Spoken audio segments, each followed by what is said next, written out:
আসসালামু আলাইকুম। এখন বর্ষার সিজন, এই জন্য আমাদের পুকুরে অনেক পানি হয়ে গেছে। আর পানি হওয়ার কারণে আমাদের যে নৌকাটা ছিল সেই নৌকাটাই পুকুরের পানিতে নিচে পড়ে রয়েছে। অনেকদিন ধরে উঠাবো উঠাবো বলতে বলতে উঠানো হয় না, এই জন্য আজকে নৌকা উঠাইতে আসলাম আমরা। আর আমাদের পুকুরে অনেক পানি, এই জন্য নৌকা উঠানোর জন্য আমি একটা কোদাল আর রশি নিয়ে আসলাম। এই দুটো দিয়েই আমি আর কি নৌকার সাথে বেঁধে তারপরে আর কি উঠাবো। বেঁধে বলতে ওই নৌকার গুড়ার সাথে আমি কোদালটা ফেলাইয়া তারপরে দিব ওই জায়গা, তারপর অটোমেটিক একা একাই লেগে যাবে। তারপরে রশি ধরে টাইনে নৌকা উঠাবো। তার আগে নৌকা তালাশ করে নেওয়া লাগবে কোন জায়গা নৌকা আছে, পানির ভিতরে তার দেখা যাবে না। নৌকা উঠানোর আগে আমরা আর একটা কাজ করে নেবো, আমাদের পুকুরে আমাদের একটা ডোঙ্গা আছে। আপনারা যাই বলেন এটারে উঠাইলি পরাই দেখবেন সেইটা আগে উঠাই নইতেছি।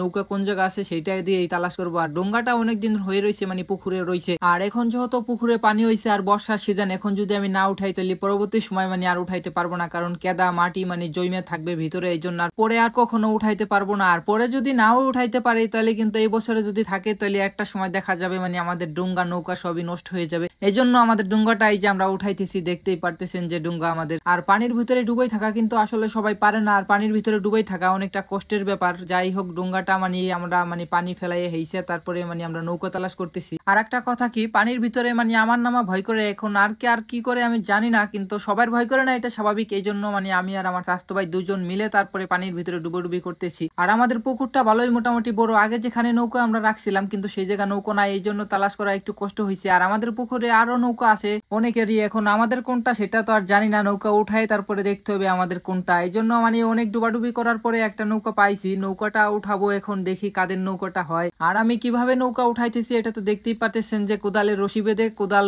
গুঁড়োর সাথে বাজাই দিয়ে তারপরে আস্তে আস্তে টেনে তারপরে নৌকা উঠাইতেছি, এটা তো আপনারা দেখতেই পারতেছেন। আর আজকে নৌকা উঠানো অনেকটাই কষ্ট হইলেও কিছু করার নাই, নৌকা তো উঠাইতেই হবে। আর আমি সবসময় বলি যে কোনো কাজ করতে হইলেই কষ্ট হবে, কষ্ট ছাড়া কোনো কাজ নাই। তাতে আপনি যে কাজই করেন কষ্ট আপনার করতে হবেই। পানিতে ডুবাডুবি করে এত কষ্ট করার পরে একটা নৌকা উঠাইলাম, কিন্তু সেই নৌকাটা আমার না, নৌকাটা কাকার। তাই নৌকাটা উঠাইয়ে তারপরে আবারও আমার এরকম ডুবাডুবি করা লাগলো দুইজনের নৌকা উঠানোর জন্য। আর আমার এত কষ্ট করা লাগতো না যদি আমি আগে থেকে নৌকাটা উঠাই রাখতাম, কিন্তু নৌকাটা আগে থেকে উঠানো পারি নাই, কারণ সবসময় ফার্মে কাজ করতে হয়, এই জন্য নৌকা উঠানো হয় নাই।